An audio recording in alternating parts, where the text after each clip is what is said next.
तो तिथे गेला होता. He went there. तो तिथे जाणार आहे. He will go there. तो तिथे जात आहे. He is going there. Right. ठीक है. ये 10-10 बार लिखना है सबको. ठीक है. चलो कल ठीक 5 बजे आना. बाय. हाँ निकल गई. अरे मेरी बात तो सुनेगी तूफान मेल. रास्ते से आते वक्त ना आधा केजी पनीर लेकर आना. हाँ ये निकल गई. तू बस चाय चढ़ा. चाय बनते ही मैं आ जाऊंगी. ठीक है.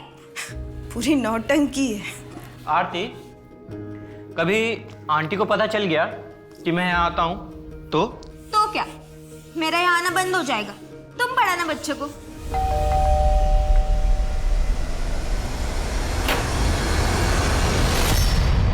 कौन है तू? खालिद.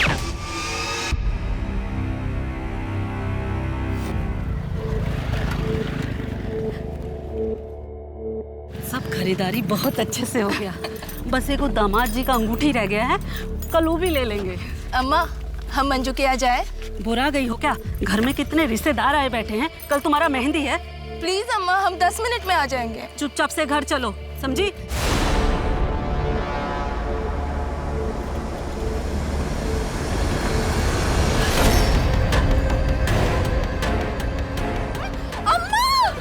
बिगाड़ा हमने बेटे ने तुम्हारा. हाँ चिन्ह अपने बच्चे छोटे टीले के पीछे 4 बजे. भैया अरे पता है 4 बज गए हैं. खड़े तो हैं छोटे वाले टीले के पीछे. अब नहीं कोई आया तो अब क्या करें? रखो फोन रखो.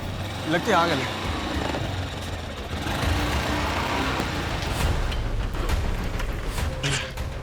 पूरे 5 लाख रुपए हैं. बिटिया को जल्दी छोड़ दीजिएगा. शादी है उसका. पूर्वा भैया का सलाम.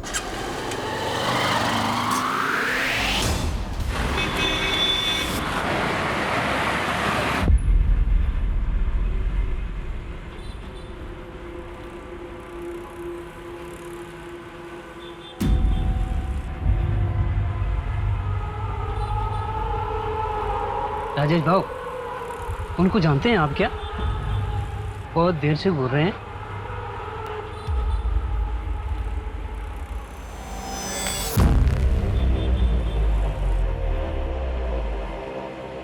क्यों भाई?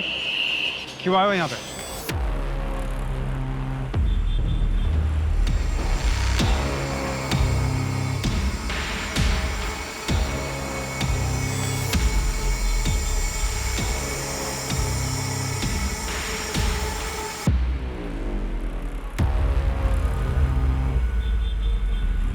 भाऊ क्या हुआ? क्या बोल रहा था वो? कुछ नहीं. तू अपना काम कर. सॉरी बाबू.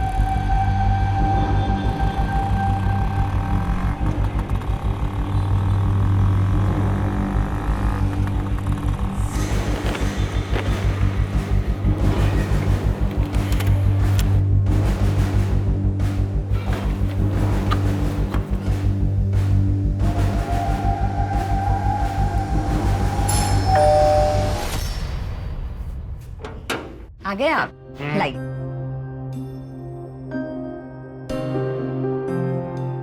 प्रीति पापा आ गए. चल अब तो किचन से बाहर आ जा. शाम से लगी हुई है. पापा. अरे मेरा बच्चा. पापा मैंने आपके लिए गाजर का हलवा बनाया है. अच्छा. आपको पसंद है ना? अरे गाजर का हलवा इज माय फेवरेट. और आप मम्मी के हाथ का दाल चावल खा के भी परेशान हो गए होगे. तुझे कैसे पता? क्या बातें हो रही है बाप बेटी में? अरे कुछ नहीं. तुम दाल चावल लाओ और तुम हलवा गरम करो.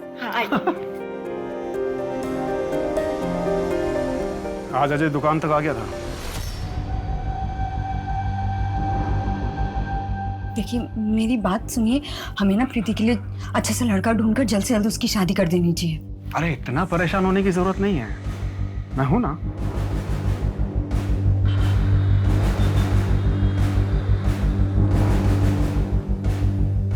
अरे आप अभी तक नहाए नहीं? देखिए नाश्ता रेडी है, ठंडा हो जाएगा, जल्दी कीजिए। 2 मिनट हो गया।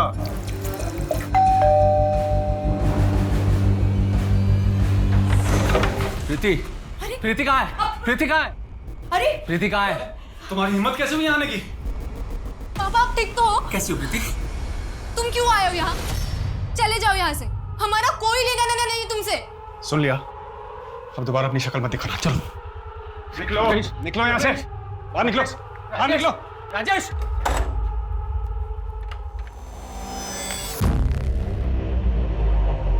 कुछ नहीं हुआ है, इतना घबरा भी रहे हो तुम दोनों? हाँ, चलो अपना काम करो।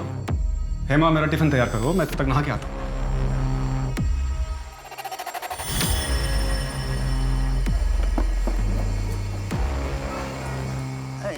जी शाम को आते वक्त सुनार से गहने लेते आइएगा। हाँ हाँ, ले आऊँगा।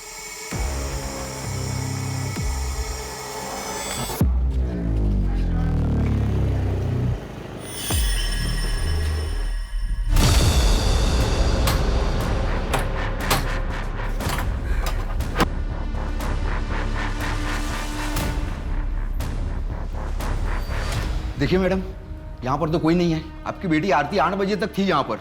इनफैक्ट एक लड़का भी था उसके साथ, खालिद खान। वो भी घर नहीं पहुंचा। शायद वो दोनों अपनी मर्जी से कहीं चले गए हैं। आई, खालिद बहुत अच्छा लड़का है, अब एक बार मिल तो लीजिए उससे। मैं उससे मिलकर क्या करूंगी आरती? 18 की हुई नहीं है कि तुझे शादी की पड़ी हुई है। दूसरे धर्म में तेरी शादी नहीं हो सकती और मेरा फैसला कभी नहीं बदलने वाला है। अच्छा, आपने तो की थी ना अपने धर्म में शादी, तो क्या खुश थी आप? आरती प्लीज आई, एक बार खालिद से मिल लो ना, फिर आप जो कहेंगी वो मैं करूँ। सिर्फ उसके धर्म की वजह से आप हमारे रिश्ते को मत ठुकराइए। संडे को बुला ले उसे, मगर मुझसे ज्यादा उम्मीद मत रखना।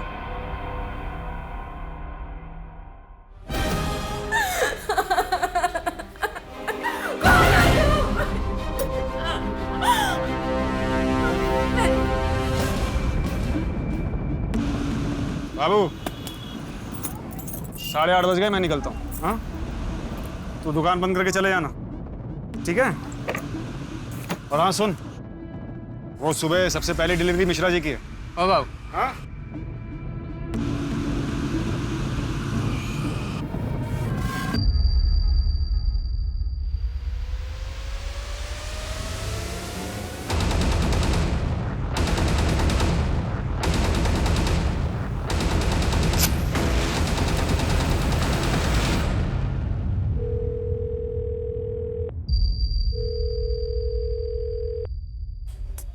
राजेश फोन क्यों नहीं उठा रहे हैं? तुम्हारे पापा को मुझसे प्रॉब्लम क्या है? आई शपथ सांगतो, अगर वो हमारे प्यार के बीच में आए ना तो अंजाम अच्छा नहीं होगा। मम्मी, हम पुलिस के पास चले क्या? पुलिस नहीं, हो सकता है पापा को कोई काम आ गया हो। हम थोड़ा और वेट करके देखते हैं। दरोगा जी, आपको गलत सूचना मिली। वो देखिए, हमारी बिटिया कितनी खुश लग रही है। कहीं से लगता है आपको कि इसका अपहरण हुआ था?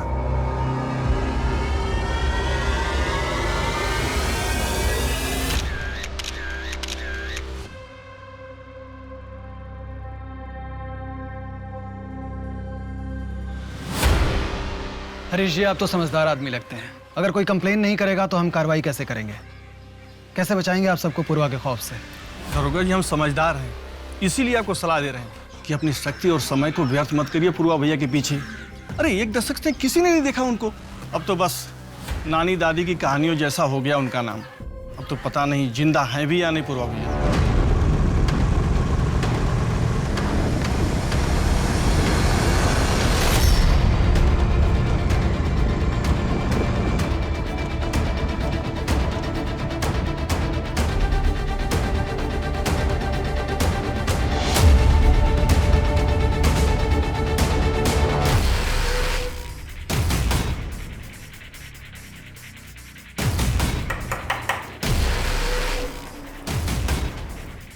कौन है?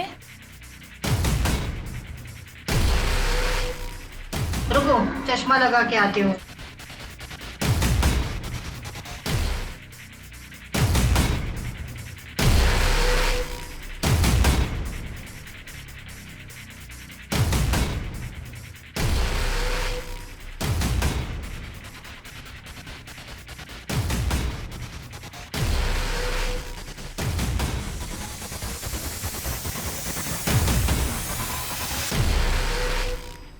नहीं सही है, भागलपुर क्यों जाएंगे? वहाँ तो कोई है ही नहीं अब। इनके माँ बाप की पहली डेथ हो चुकी है और ये इकलौते हैं। पैसों का लेन देन या फिर प्रॉपर्टी का कोई मैटर?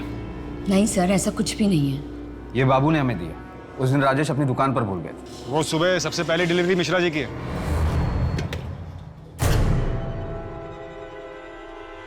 हाँ सही है, राजेश का ही फोन है। पर सर राजेश अपना फोन कभी नहीं भूलते। किसी औरत के साथ कुछ? नहीं सर, ऐसा कुछ भी नहीं है। राजेश बहुत ही सीधे इंसान है, मुझसे बहुत प्यार करते हैं। अम्मा, पुलिस फिर से आई है। 1000 बार बता चुके हैं, फिर एक बार बताते हैं। 10 साल से हमने उनकी शक्ल तक नहीं देखी है। देखो गायत्री, ये तुम भी जानती हो कि पूरे बिहार में आज भी पूर्वा का आतंक है। अगर वो 10 साल से गायब है, उसे किसी ने देखा नहीं है, तो आज भी उसका इतना दबदबा कैसे है? तो वो आप पता कीजिए ना। पुलिस वाले तो आप हैं, हमें क्यों परेशान करते हो? हमारे लिए कब के मर चुके हैं वो। गायत्री, तुम्हारा घर कैसे चलता है? क्यों, सरकारी दिलवाएंगे? लक्ष्मी चुप हो जा। साहब, हम आपके आगे हाथ जोड़ते हैं। हमारी जिंदगी पहले से ही नर्क बन चुकी है, आप उसे और बदतर मत बनाइए। अब जाइए आप। ये सिंदूर लगाना बंद कर दो, जिंदगी अपने आप सुधर जाएगी। मैम, मैंने राजेश के मोबाइल को छान मारा, कुछ नहीं मिला। उसके स्कूटर का भी कहीं कुछ पता नहीं चल रहा है। फैमिली में कोई रंजिश? नहीं मैम, ऐसा तो कुछ सामने नहीं आया। उसकी फैमिली में उसकी वाइफ और बेटी है। वाइफ हाउसवाइफ है और बेटी कॉलेज में पढ़ती है। 5 साल पहले ये लोग पुणे शिफ्ट हुए। इससे पहले भागलपुर बिहार में रहते थे। शिंदे, तुम भागलपुर पुलिस से कनेक्ट करो, हो सकता है राजेश वहाँ गया। जी मैम, लेकिन मैम हम इन्वेस्टिगेट क्या कर रहे हैं? शिंदे, ऐसे समझ लो कि हम एक पत्नी को उसके सवालों के जवाब देने की कोशिश कर रहे हैं। और हाँ, नेशनल मिसिंग पोर्टल में राजेश की डिटेल्स दे दो। अरे पर बता तो क्या हो रहा है? अरे 2 मिनट बस। अरे यार प्रीति, छोड़ ना, बता क्या है? अरे बताओ तो। हेमा जी, शादी की सालगिरह की बधाई।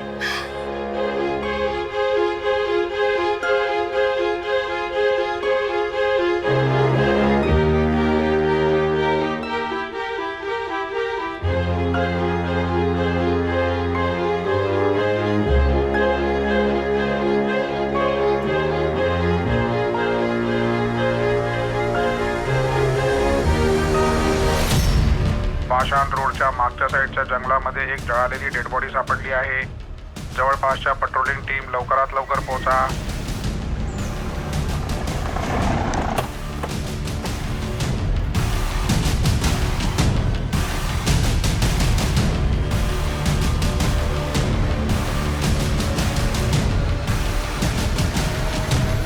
मैम, ये तो राजेश तिवारी का स्कूटर है।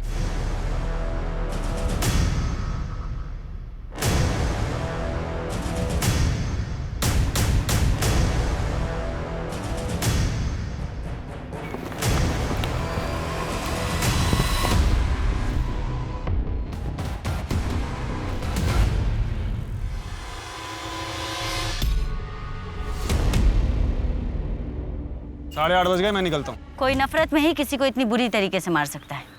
इनका घर प्रांजलि पाटिल नगर में है, दुकान कोथरूड में।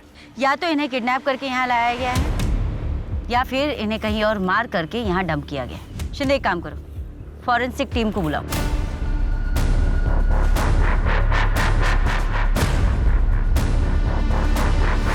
मैडम कहाँ जा रही है? मैम कहाँ जा? मैम वो मेरे पति की लाश नहीं हो सकती, और कोई मुझे लाश देखने क्यों नहीं दे रहा है? देखिए हेमा जी, फिलहाल आप शांत होइए और यहाँ बैठिए। बैठिए, मैं बता रही हूँ। देखिए हेमा जी, लाश पूरी तरह से जल चुकी है, उसे पहचानना बहुत मुश्किल है। तो फिर ये आप कैसे कह सकती है कि वो मेरे पति की लाश है? क्योंकि बॉडी के फिंगर में हमें एक अंगूठी मिली है और बॉडी के पास ही हमें राजेश का स्कूटर। ये देखिए, देखिए। मैम ये अंगूठी और ये स्कूटर तो राजेश का ही है, पर नहीं मैम, वो मर नहीं सकते। वो ऐसे हमें छोड़ के नहीं जा सकते। आप प्लीज उन्हें ढूंढिए मैम।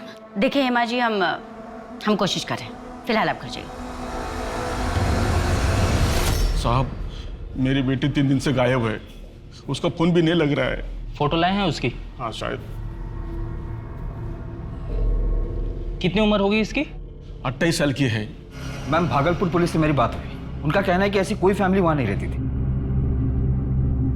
वो लड़का बाबू जो राजेश की दुकान में काम करता था, उससे बात हुई? जी हाँ मैम, बाबू ने बताया कि 3 दिन पहले राजेश की दुकान पर एक आदमी आया था। शायद वो राजेश को धमकी भी दे रहा था। हालांकि बाबू ने ये सब कुछ सुना नहीं, लेकिन मैम मैं सीसीटीवी फुटेज निकलवा रहा हूँ, शायद कुछ दिख जाए। राजेश की वाइफ हेमा को भी बुलवा लो। शिंदे, मुझे इस परिवार की छोटी से छोटी डिटेल्स भी चाहिए। और मैम प्रीति के सैंपल भी मैंने भेज दिए। 2-3 दिन में डीएनए रिपोर्ट भी आ जाएगी।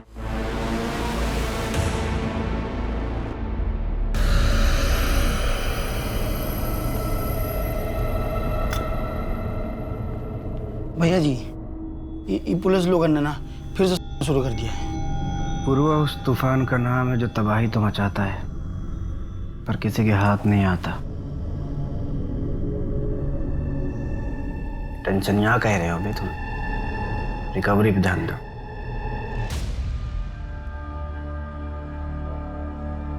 हेड कांस्टेबल हुआ करते थे उस वक्त हम इस थाने में।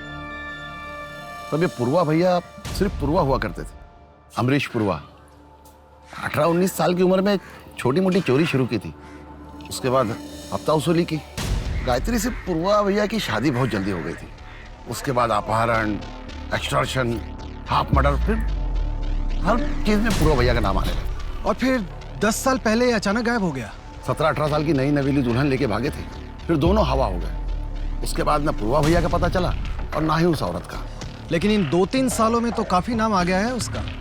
कहीं ऐसा तो नहीं कि वापस आ गया है?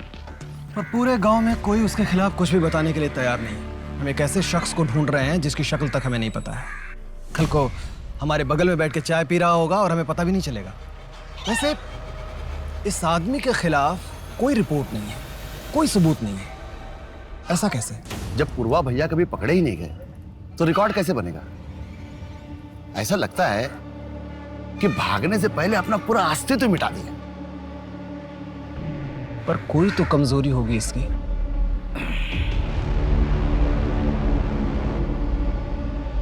ए मुन्ना बेटा, मुझे 1 किलो आलू और 1 किलो प्याज ला के देगा?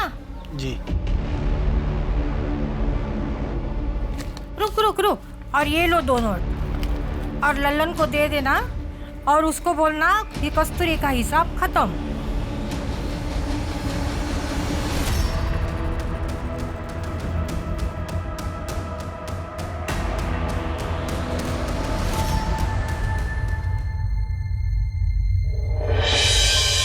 नहीं, ये नहीं भाई, ये इसकी तो नाक ही टेढ़ी है। ये वाला देखो, इतना बुढ़ा लग रहा है। और नहीं तो क्या, इन 5 में ये थोड़ा ठीक है, लेकिन ना। बस बस बस, हाँ, अगर ऐसे ही चलता रहा ना तो मिल गया लड़का और हो चुकी शादी। अरे तो क्या किसी ऐसे गहरे गहरे को पसंद कर ले? नहीं नहीं, बिल्कुल भी नहीं। एक काम करो, आप बाप बेटी ना मिलकर एक अच्छा सा राजकुमार ढूंढो, ठीक है? और जब राजकुमार मिल जाए ना तो मुझे बता देना, मैं सच धज के तैयार होके शादी में आ जाऊंगी।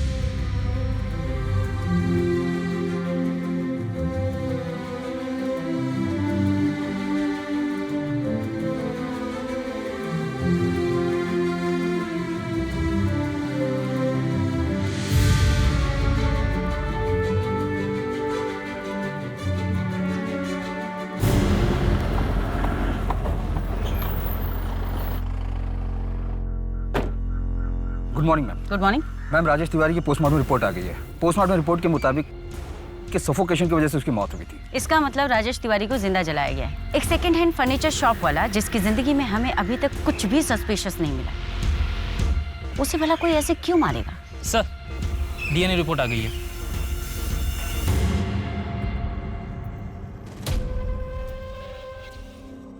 मैम, ये डीएनए रिपोर्ट तो देखिए।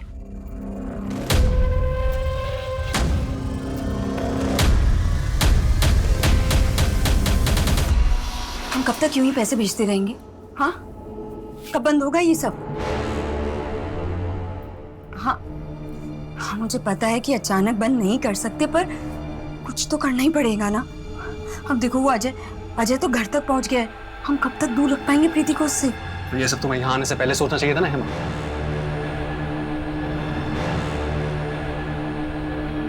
इतना परेशान होने की जरूरत नहीं है। और वैसे भी अजय को प्रीति से दूर रखना ये हमारा फैसला नहीं हो सकता। प्रीति को डिसाइड करना था। प्रीति का डीएनए बॉडी के डीएनए से मैच नहीं हुआ है। वो डेड बॉडी राजेश की नहीं है। देखा, मैंने आपसे पहले ही कहा था कि वो मेरे पति की लाश नहीं है। बस करो मम्मी, बहुत हो गया। अब सच्चाई कबूल कर लो, पापा नहीं रहे। सर, मम्मी ने दूसरी शादी की थी। मेरे बायोलॉजिकल फादर का नाम संतोष गुप्ता है। सर, मुझे यकीन है, मेरा दिल कहता है कि वो जिंदा है, पर शायद किसी मुसीबत में। प्लीज आप उन्हें ढूंढना बंद मत कीजिए। अच्छा, आपकी और राजेश की शादी कब हुई थी? 5 साल पहले। और आप दोनों ही भागलपुर से नहीं हैं? जी, मैं सासाराम से हूँ और ये भागलपुर के हैं। मेरा पहला पति संतोष मुझे और प्रीति, हम दोनों को ही बहुत मारता था। राजेश की मिठाई की दुकान हमारे घर के सामने ही थी, वहीं से हमारी दोस्ती शुरू हुई। राजेश को हमारा दुख दर्द दिखता था, वो समझता था, इसीलिए हम उसके साथ भाग के यहाँ पूना आ गए। और ये संतोष कहाँ है अभी? सासाराम में? जी, परसों उसका भाई अजय यहाँ घर पे आया था। प्रीति, प्रीति कहाँ है? प्रीति कहाँ है? मतलब जिस दिन राजेश गायब हुए उसी दिन? हाँ, मैं अभी अजय को फोन कर। एक मिनट, आप अजय को कॉल मत कीजिए, आप बस उसका नंबर हमें दीजिए। और एक आखिरी सवाल है मुझे, क्या राजेश ने कहा था आपसे कि वो भागलपुर से? हाँ। क्यों?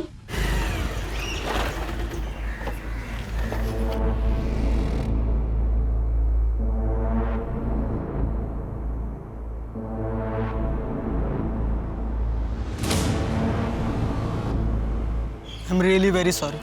अब 1 हफ्ते पहले ही तो देखा था अंकल को, कितने खुश थे तुम्हारे रिजल्ट से। प्रीति, अब मुझे लगता है कि तुम्हारी मम्मी से बात कर लेनी चाहिए। तुम सिर्फ अपना सोचते हो ना। मैंने पहले भी कहा था, मम्मी पापा उनके मर्जी के खिलाफ कुछ नहीं करूंगी। प्रीति, प्रीति, प्रीति, I'm sorry। हमने अपने पुराने खबरियों को एक्टिव किया था। काम की खबर मिली है आपके लिए।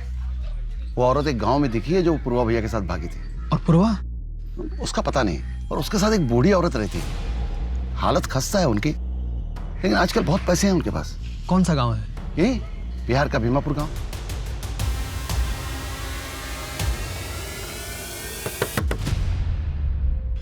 तरुण बेटा आरती कैसी है? तुमने उन्हें बताया कि मैं उनकी शादी के लिए तैयार हूँ, बस एक बार वो घर आ जाए। आंटी, मुझे सच में नहीं पता कि आरती और खालिद कहाँ गए हैं। उनका तो नंबर भी कल से बंद आ रहा है। मैं तुम्हारे सामने हाथ जोड़ती हूँ, खालिद तो तुम्हारा बहुत अच्छा दोस्त है ना, तुम्हें तो पता होगा वो लोग कहाँ गए हैं। एक बार मेरी उनसे बात करा दो प्लीज। मैम, अजय जब से पुणे आया है उसके बाद से वो अपने गांव गया ही नहीं। तो क्या अजय ने राजेश को मारा हो ताकि हेमा और प्रीति उसके भाई संतोष के पास वापस लौट जाए? पॉसिबल है मैम। संतोष से कोई बात हुई? जी नहीं मैम, 5 साल पहले संतोष ने सासाराम छोड़ दिया था हेमा और राजेश के भागने के बाद। तब से वो किसी के कांटेक्ट में नहीं है। मैम, राजेश के फर्नीचर शॉप से घर तक के सीसीटीवी फुटेजेस आए हैं। प्ले करो। मैंने ये कोथरूड रोड का फुटेज है, ये चांदनी चौक ब्रिज के पहले का फुटेज है, और ये पाषाण रोड का फुटेज है मैम। मतलब राजेश चांदनी चौक ब्रिज से सीधे प्रांजलि पाटिल नगर ना जाकर जहाँ उसका घर है, राइट लेकर पाषाण की तरफ जाता है। क्यों? हो सकता है किसी ने मिलने बुलाया। और किसने? उसकी कॉल डिटेल्स में तो हमें ऐसा कुछ मिला नहीं। और बाबू ने भी बताया कि राजेश की दुकान पर उस दिन कोई मिलने नहीं आया था उसे। फिर राजेश पाषाण की तरफ क्यों गया है? ठीक है, आज रात 9:30 बजे पाषाण में आ जाना। मैं दुकान से पैसे लेकर सीधा वहीं आ जाऊंगा। क्या पापा को अजय चाचा ने मारा है? मेरे राजेश को कुछ नहीं हुआ है, तो खबरदार आगे से ऐसी बकवास की तो। हेमा जी, हमें सीसीटीवी फुटेज से पता चला है कि आपके पति पाषाण गए थे। आपका कोई फैमिली फ्रेंड या कोई रिश्तेदार रहता है वहाँ पर? नहीं मैडम। किसी से मिलने वाले थे वहाँ पर? कुछ बताया था पहले आप? नहीं, मुझे तो हाँ, मेरे कुछ गहने दिए थे पॉलिश करने के लिए शिवनगर में, हो सकता है वही लेने गए हों। कितने गहने? जी, 1 हार, 2 अंगूठियाँ और 1 जोड़ी इयररिंग्स। और राजेश जी गहने लेने जाने वाले, ये बात किस किस को पता थी? मुझे, प्रीति और राजेश को। ज्वेलर का नाम और नंबर?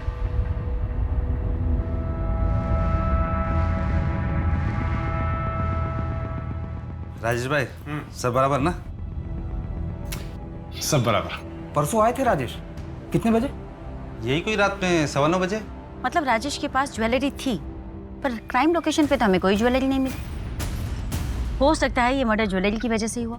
मैम ये भी हो सकता है कि मर्डर करने वाले को ज्वेलरी के बारे में पता ना हो और मारने के बाद उसे ज्वेलरी मिली हो। शिंदे एक काम करो, अलर्ट जारी करवा दो। आसपास के किसी भी ज्वेलर के पास अगर कोई ज्वेलरी बेचने आता है तो वो हमें इन्फॉर्म करें। जी मैम।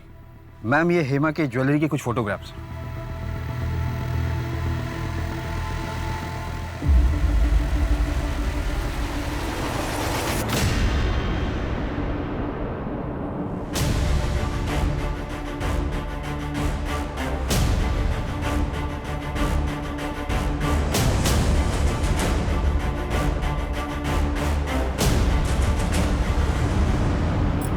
आपके लिए खाना लगा दूं? हाँ ठीक है, लगा दो।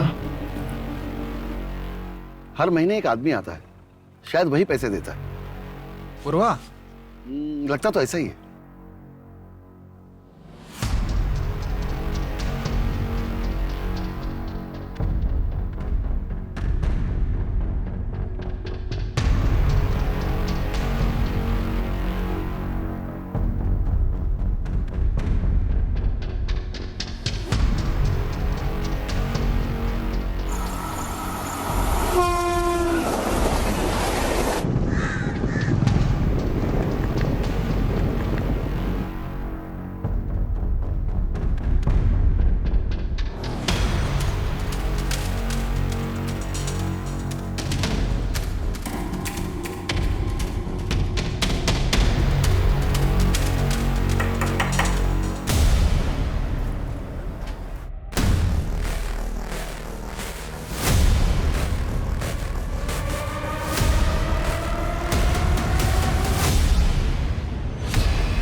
भैया जी, हम लोग क्या बोल रहे थे कि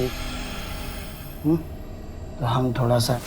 ए गुड्डू, पूर्वा की परछाई पे भी दाग लगा ना तो भूल जाएंगे तुम हमारे दोस्त हो।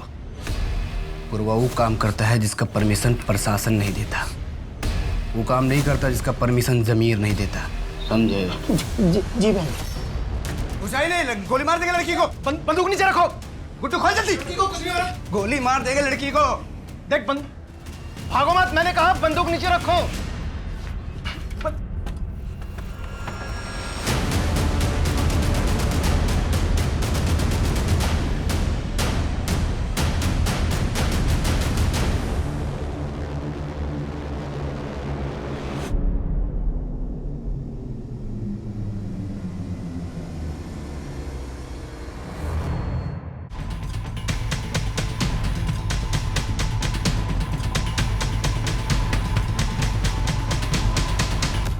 शर्मा जी, मुझे इस शॉप पर जाना पड़ेगा। पर सर, पूर्वा भैया तो यहाँ है, मौका मिला है, हम छोड़ नहीं सकते। पूर्वा को पकड़ने के लिए आप जाइए अपनी टीम लेकर। पर सर हम कैसे जा सकते हैं, हम तो रिटायर्ड। चिंता मत करिए, मैंने एसपी साहब से बात कर ली है। इस केस के लिए आपको स्पेशल अथॉरिटी मिली है, पेपर आज तैयार हो जाएंगे। मैम बाबू ने जैसा बताया उस टाइमलाइन के हिसाब से राजेश की दुकान के बाहर उससे मिलने वाला बंदा अजय ही था। हेमा ने भी कंफर्म किया है। तो अजय पिछले 3 महीने से राजेश को धमकी दे रहा है और अब राजेश की डेड बॉडी मिली और अजय गायब। और मैम सासाराम पुलिस से भी मेरी बात हुई, उनका कहना है कि अजय खुद संतोष को पिछले 5 सालों से ढूंढ रहा है और अजय का मानना है कि अगर संतोष दुखी होकर कहीं चला गया होता तो इन 5 सालों में एक बार तो जरूर कांटेक्ट करता उन लोगों को। हो सकता है हेमा की तरह संतोष ने भी दूसरी शादी कर ली। आपके लिए खाना लगा दूं? लेकिन जिंदगी में अगर वो मूव ऑन कर चुका है तो राजेश को क्यों मारेगा? मैम इस लॉजिक से तो अजय के पास भी कोई मोटिव नहीं बनता राजेश को मारने। ये एक बहुत बड़ा चक्रव्यूह और हम इसमें फंसते ही चले जा रहे हैं और हमारे एक ही किरदार गायब हो रहे हैं।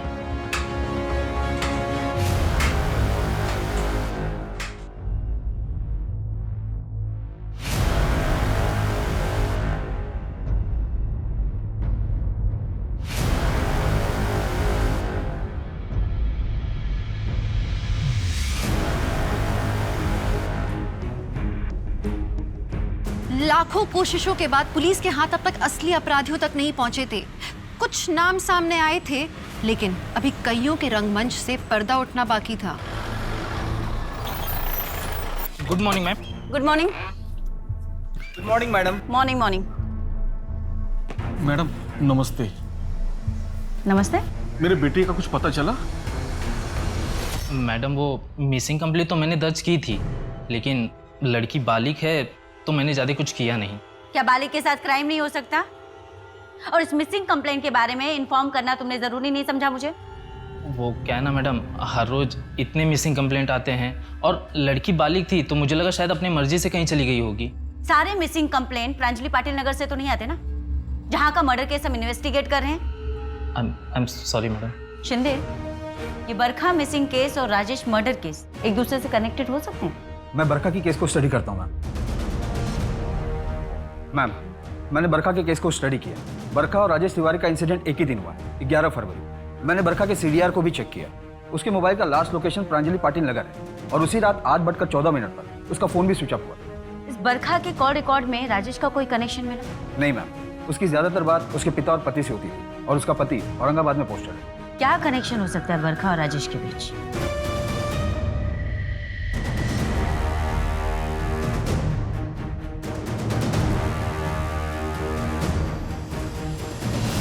ये मोबाइल शॉप आपके जुरिस्डिक्शन में आती है। ये फुटेज 1 सप्ताह पुरानी है। हमें इस औरत की तलाश है। ये इसे तो हम अच्छी तरह से जानते हैं।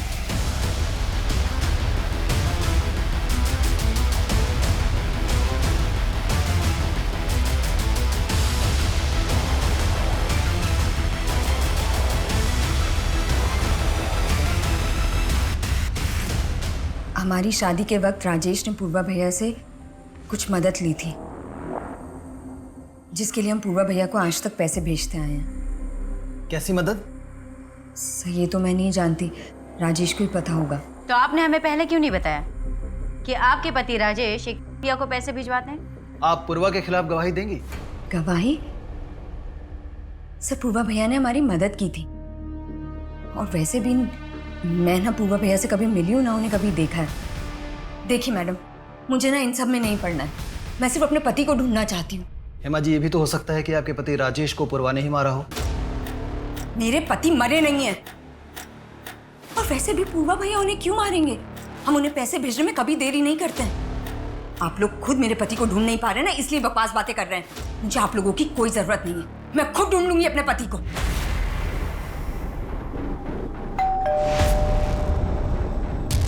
मैडम आपका पार्सल।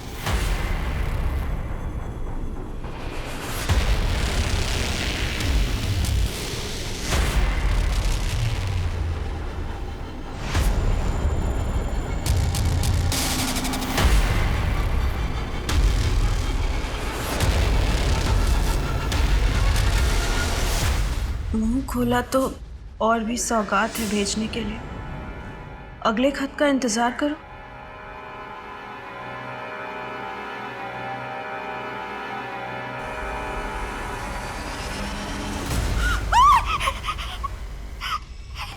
पूर्वा के अरेस्ट होने के कितने चांसेस हैं? मैक्सिमम। लेकिन पूर्वा के खिलाफ ना हमारे पास कोई कंप्लेन है और ना ही कोई सबूत। इसलिए तो मैं बिहार से इतनी दूर आया था कि हेमा उसके खिलाफ बेझिझक गवाही दे देगी। सॉरी मिस्टर पंडित, मैं इस केस में आपकी ज्यादा मदद नहीं कर पाई। No, it's okay, you helped a lot. वैसे मैं इस केस के बारे में अपडेट देता रहूंगा आपको। Thank you. Thank you.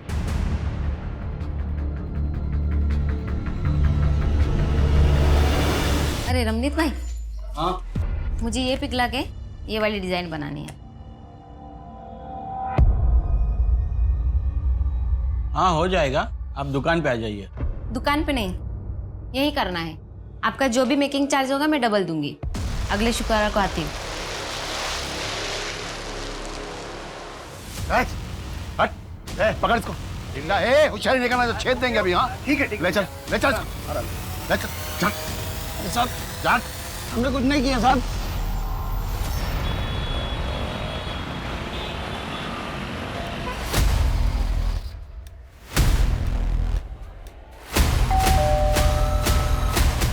बरखा,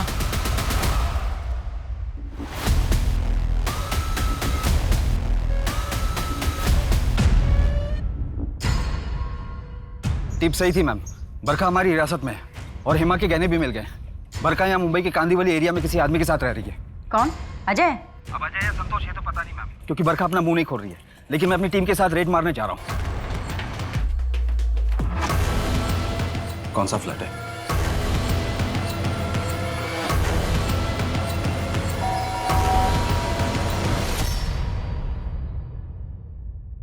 पुणे चलें?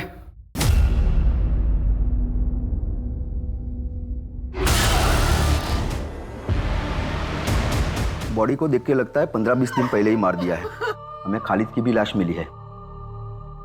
उसको भी शायद उसी दिन मार दिया था जिस दिन दोनों गायब हुए थे। क्या आरती का किसी के साथ झगड़ा था, या आपका किसी के साथ झगड़ा, या कोई पुरानी दुश्मनी?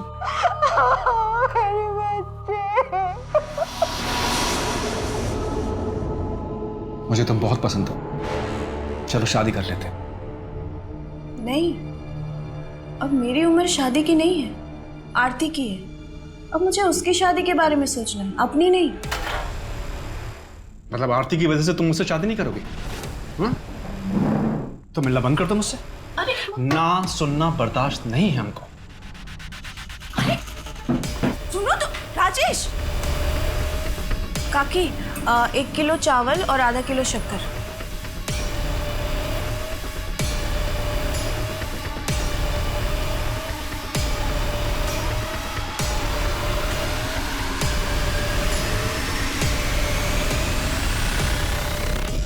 तू शुरू हो रहा है या मैं मारना शुरू करूं?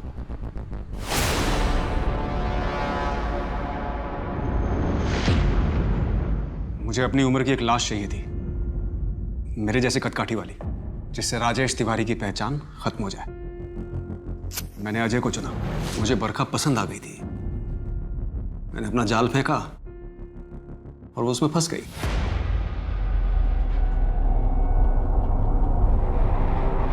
भागोगी मेरे साथ?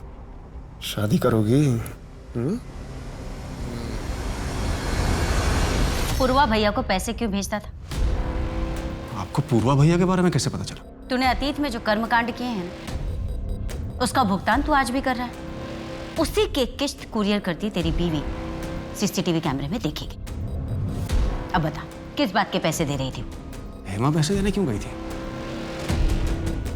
उसका इंतजाम तो हो रखा था। साहब कहाँ है मेरे पति? बताइए ना, कहाँ है वो? आइए।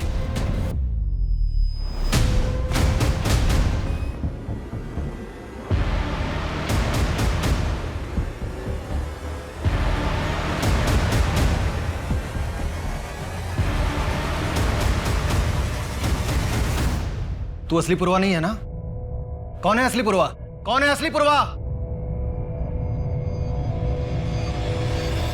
मैं ही हूं अमरीश पूर्वा। आरती को क्यों मार? उसकी मां दामिनी ने मुझे ना बोला था। अमरीश पूर्वा को कोई मना नहीं कर सकता। तू तो बरखा से प्यार करता था, उसी के साथ भागा था ना? दामिनी ने मना किया, क्या उसका इंतजार करने बैठता? अब एक दूसरी पसंद है। दूसरी नहीं, चौथी। सुनीता, हेमा, दामिनी, बरखा, तेरी पहली बीवियां तो आज भी तेरा इंतजार कर रही है। और वो सुनीता, वो तो आज भी तुम्हारी माँ की सेवा कर रही है। वो लेडी कस्तूरी तेरी माँ है ना? हाँ, आज तक कोई पकड़ नहीं पाया मुझे। और मैडम आप भी ये मत समझना कि आपने सब कुछ खत्म कर दिया मेरा। और आज भी मैं यहाँ जेल में बंद रहूंगा और वहां बिहार में मेरा खौफ बरकरार रहेगा। तू बहुत बड़ी गलतफहमी में पूर्वा। तेरा नाम और तेरा वजूद दोनों मिट चुका है।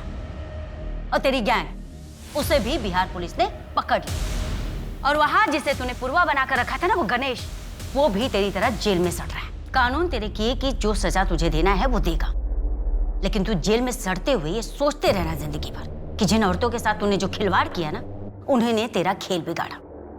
उन्हीं की वजह से तू आज जेल में पहुंचा। और हाँ, आज एक औरत ने ही तुझे गिरफ्तार किया है।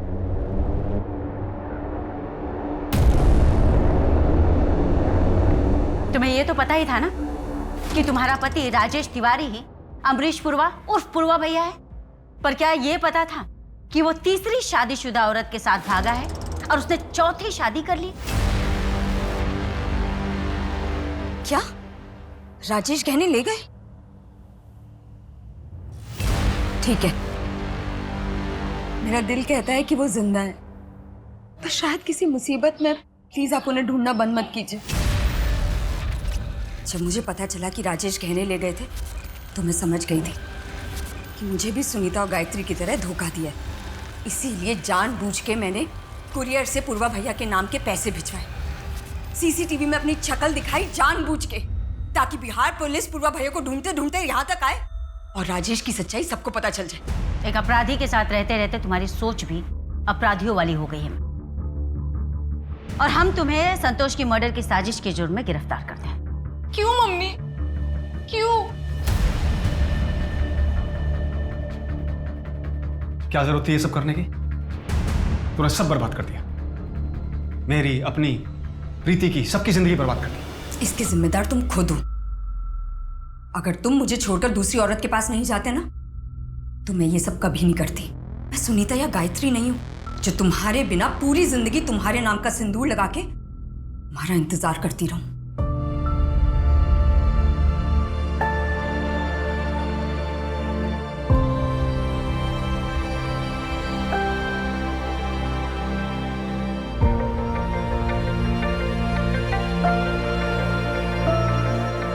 हेमा कहीं ना कहीं एक धोखा खाई हुई औरत थी जिसने राजेश उर्फ पूर्वा नाम के बीज को पुलिस की झोली में डाला था बदला लेने के लिए।